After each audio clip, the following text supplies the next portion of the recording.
Bonjour et bienvenue dans ce nouvel épisode du Décodeur. Nous allons nous intéresser aujourd'hui au sujet très épineux de l'homosexualité en Algérie. À travers le regard de la loi et celui de la société, nous tenterons d'en savoir plus sur la communauté LGBT largement invisibilisée dans ce pays d'Afrique du Nord, où la religion et les traditions occupent une grande place dans la vie de la société. Tout d'abord, l'homosexualité est illégale au regard de la loi en Algérie. Bien que la Constitution, dans son chapitre 4, garantit le respect de toutes les formes de liberté et droits individuels, les personnes homosexuelles sont passibles d'emprisonnement dans ce pays. L'article 338 du Code pénal stipule en effet que tout coupable d'un acte d'homosexualité est puni d'un emprisonnement de 2 mois à 2 ans et d'une amende de 500 à 2000 dinars algériens. Le même article indique également que si l'un des auteurs est mineur de 18 ans, la peine à l'égard du majeur peut être élevée jusqu'à 3 ans d'emprisonnement et 10 000 dinars d'amende.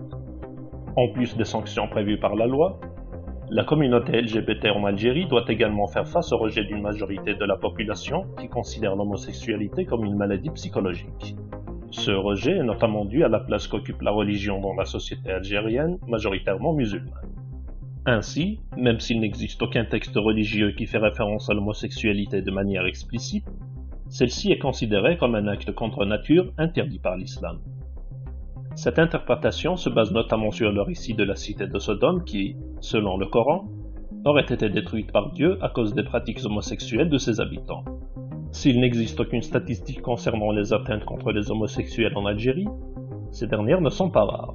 Les membres de la communauté LGBT sont ainsi souvent victimes d'actes homophobes qui peuvent aller des insultes et autres atteintes morales, jusqu'aux violences physiques et même au meurtre.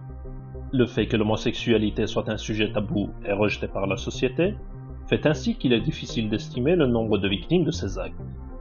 Celles-ci préfèrent d'ailleurs elles-mêmes se taire de peur de se retrouver devant les tribunaux à cause de leur orientation sexuelle.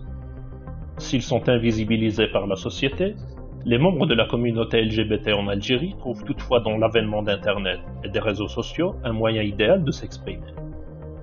Plusieurs pages et groupes sur les réseaux sociaux servent ainsi de support de rencontres et de discussions pour les membres de cette communauté.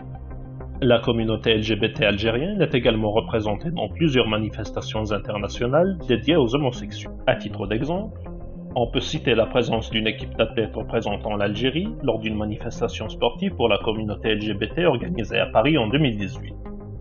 Cet événement n'a d'ailleurs pas manqué de susciter la polémique parmi les internautes algériens à l'époque. Plus récemment, une quarantaine de personnes avaient été arrêtées par la gendarmerie dans la ville de Constantine à l'est de l'Algérie pour avoir organisé un mariage homosexuel. Les personnes interpellées ont toutefois nié les accusations d'homosexualité et déclaré qu'elles ne faisaient que célébrer une fête d'anniversaire. Cet événement n'est d'ailleurs pas un cas isolé puisque les membres de la communauté LGBT en Algérie organisent souvent, dans le plus grand secret, des mariages entre personnes du même sexe. Malgré le rejet de la société et des institutions, les membres de cette communauté sont de plus en plus nombreux à braver les dangers pour s'affirmer et vivre comme des citoyens à part entière. D'autres, toutefois, choisissent de s'exiler dans les pays du nord de la Méditerranée pour à la fois se sentir acceptés et échapper à la discrimination dont ils sont victimes en Algérie. Alors, l'homosexualité finira-t-elle par être dépénalisée un jour dans ce pays d'Afrique du Nord? Ou les membres de la communauté LGBT devront-ils continuer à se cacher par peur des représailles de la société?